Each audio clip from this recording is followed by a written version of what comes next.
To be true, two movies here. Here is my box office recap, where I talk about the films in this week's box office and their results. Coming in the number fifth spot got Elemental, which in its fifth week made about 125.2 million. Talk about a cool comeback. Like at first, the movie, pretty much became a flop. I know, but it's really growing legs. Obviously, word of mouth. It's a really good film and everything. And top it up, it's actually going to be staying in theaters until September. That's really the longest a Pixar movie has stayed in theaters for quite some time. So that's really awesome right there. Anyway, coming in at number four is Indiana Jones and the Dial of Destiny, which is still not doing all that great, making 145.3 million in its third week. So yeah, looks like Indiana Jones Swan Song is just not doing all that great there. Two Disney movies, by the way. Coming in number third spot got Insidious: The Red Door in its second week, made about 58 million. Not bad. I mean, for one, I was not a fan of the film, but it is still going strong. Obviously, this is a really popular franchise.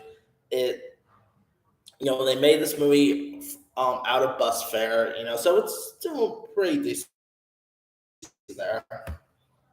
Number two is, of course, Sound of Freedom, which I actually just saw. Not a bad film there. Made about 85.4 million in its second week release. Boy, this movie is talk about. I mean, who would expect that a little small movie like Sound of Freedom would would become a box office smash? But that's where we are here. It is a really decent film, very intense and everything. I'm actually doing my review for it. I forgot to do it, but not a bad film there, and not bad for its box office number. So that's really cool. And last but not least, coming in number one spot, we got Mission Impossible: Dead Reckoning Part One in its fifth day in release, making 80 million in its first week in release. I mean, it's not doing all that great. It's a shame too because very surprised all that great because for one, Tom Cruise, I guess you could say, brought back the movie going experience. He pretty much saved movie theaters with Top Gun Maverick, so you would expect that will go with with the next Mission Impossible film. I mean, what to be honest, I think Part Two might actually do a little better next year, but yeah, it's maybe because the Muffins like maybe just packed and all, maybe that could be it, but. Yeah, this made less than the other Mission Impossible movies. Let me pull up the Mission Impossible box office totals here. Um, Mission Impossible one box office. Of course, the very first Mission Impossible movie made about 457 million. Mission Impossible 2 made 546.4 million. Uh, the last one, Fallout, was a massive hit, pretty much grossing the $1 billion mark, making 791.7 million.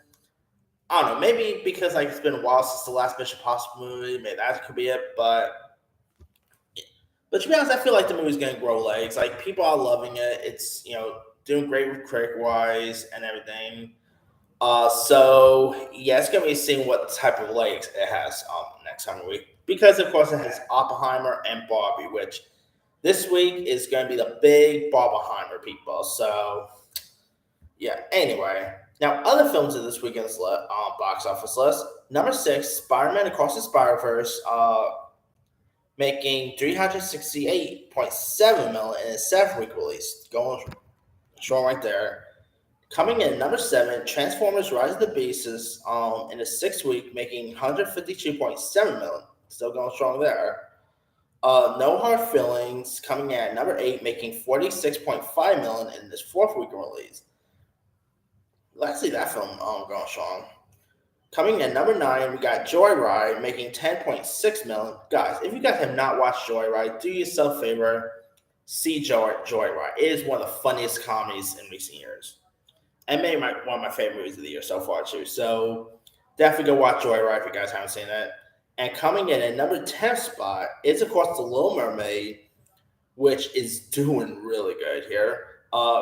surpassing 293.9 million in its eighth week. So glad to see the Little Mermaid is still going strong here. Uh, of course, the Flash is no longer. I'm guessing it's no longer in theaters. It's no longer in the box office. It's yeah. Either I like the Flash. Let's be real. It was dead on arrival. So yeah, but that's pretty much it there. Let me leave you guys. What are your thoughts on this weekend's box office and the results? Did you see any of the films in this weekend's list? What are your thoughts on the box office just in general here? You know, have you even seen Mission Impossible: Dead Reckoning, Sound of Freedom? And drop comments below. Don't forget to like, subscribe, hit that bell for notification. This is Simon signing out.